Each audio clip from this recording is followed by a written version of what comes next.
What if the only thing standing between you and real results with thought transmission is not knowledge, but trust? Not trust in the universe, not trust in some technique, but trust in your own mind. Because, let's be honest, you already understand the concept. You've heard that thoughts influence reality, that people can feel your energy, that assumptions create outcomes. The problem is not that you don't know it. The problem is that when it comes time to rely on it, you hesitate.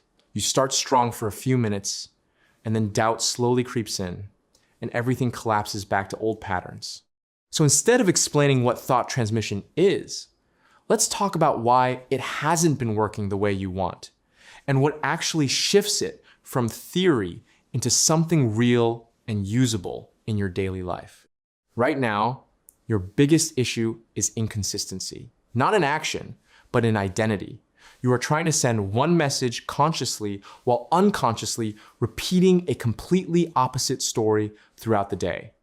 For example, you sit down, close your eyes, and imagine your specific person thinking about you, missing you, wanting to talk to you. In that moment, it feels real, it feels possible. But then you open your eyes, check your phone, see no message, and immediately think, it's not working, or they don't care, or why haven't they texted yet? And just like that, the signal you were sending gets overridden.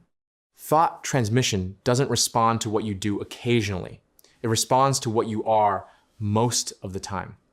The dominant version of you is always the one that gets expressed outward. So if most of your day is spent in doubt, overthinking, and reacting to the absence of your desire, then that is the frequency you are transmitting, no matter how powerful your visualization felt earlier. This is why results feel inconsistent. Not because the law is inconsistent, but because your state is. Now here is the practical shift you need to make. Stop treating thought transmission like a technique you perform, and start treating it like a state you maintain. Because the moment you reduce it to a technique, you automatically start measuring it. You start asking, did I do it right? Is it working? How long will it take? And those questions themselves come from a place of lack, which again sends a contradictory signal. Instead, you need to decide who you are in relation to your desire, and then remain that version as naturally as possible. Let's make this real with a simple example. If your goal is for a specific person to reach out to you, most people approach it like this. They sit and try to make the person think about them. But a person who is already being thought about doesn't try to make it happen. They assume it is happening. They go about their day with a quiet knowing that they are on that person's mind. Do you see the difference? One comes from effort and control.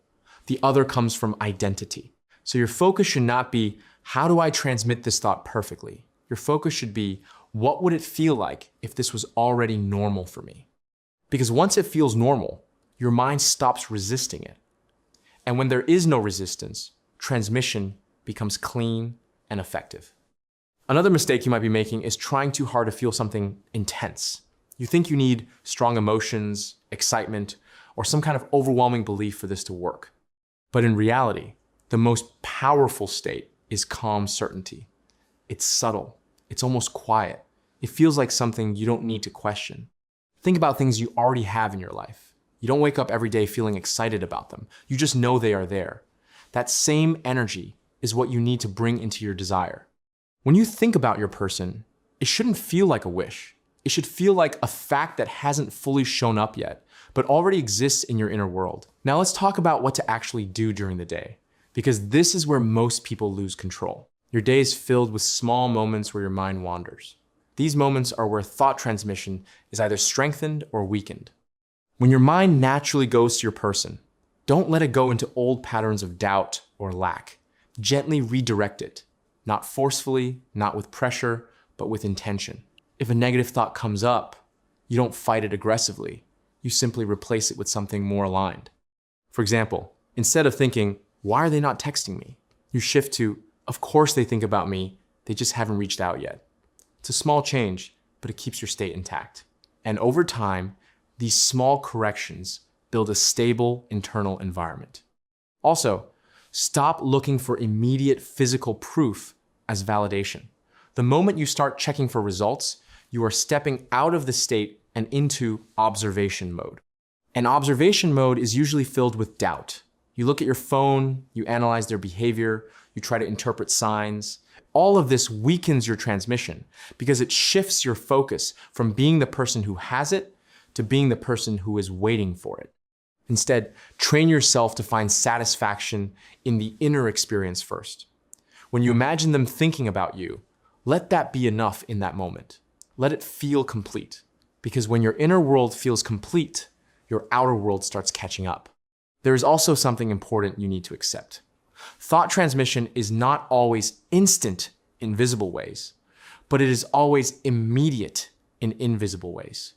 The moment you shift your state, something changes.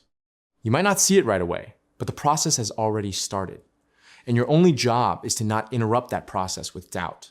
This is where patience comes in, but not the kind of patience where you are waiting desperately. It's a relaxed patience. It's the kind where you trust that what you have set in motion is unfolding, even if you can't see it yet. And if you ever feel like it's not working, don't immediately assume failure. Instead, check your state. Ask yourself honestly, what have I been consistently thinking and feeling today? That answer will always tell you more than any external situation. Because the truth is, thought transmission is always working. You are always influencing, always sending signals. The only question is whether those signals are aligned with what you want or not. Once you truly understand this, you stop blaming the process and start refining yourself. You become more aware, more intentional, and more stable in your inner world. And that stability is what creates real, lasting results. You can deepen this even further by understanding how repetition shapes belief at a subconscious level. Every time you return to the same assumption, even casually, you are reinforcing a neural pathway in your brain. At first, it feels unnatural, almost like you are pretending. But with repetition, that same thought starts feeling familiar, and eventually it becomes automatic. This is the point where thought transmission becomes effortless, because you are no longer trying to think a certain way. You are simply thinking from your new identity. And this is also why reacting emotionally to unfavorable circumstances slows everything down. The moment something opposite shows up, like no message, dry behavior, or silence, and you immediately react with frustration or disappointment, you are feeding the old story again. Instead, train yourself to pause in those moments and remind yourself that what you are seeing is just a reflection of past assumptions, not your current state. This small shift in interpretation keeps your new signal intact. Over time, you will notice that you feel less desperate, less reactive, and more stable. That stability is the real sign that you are doing it right. Because when your inner world stops fluctuating, your outer world has no choice but to reorganize around that consistency. So from today, don't try to force outcomes. Don't try to control every thought perfectly. Just choose your state. Return to it whenever you drift, and let that state become familiar. The more familiar it becomes, the more natural your transmission becomes.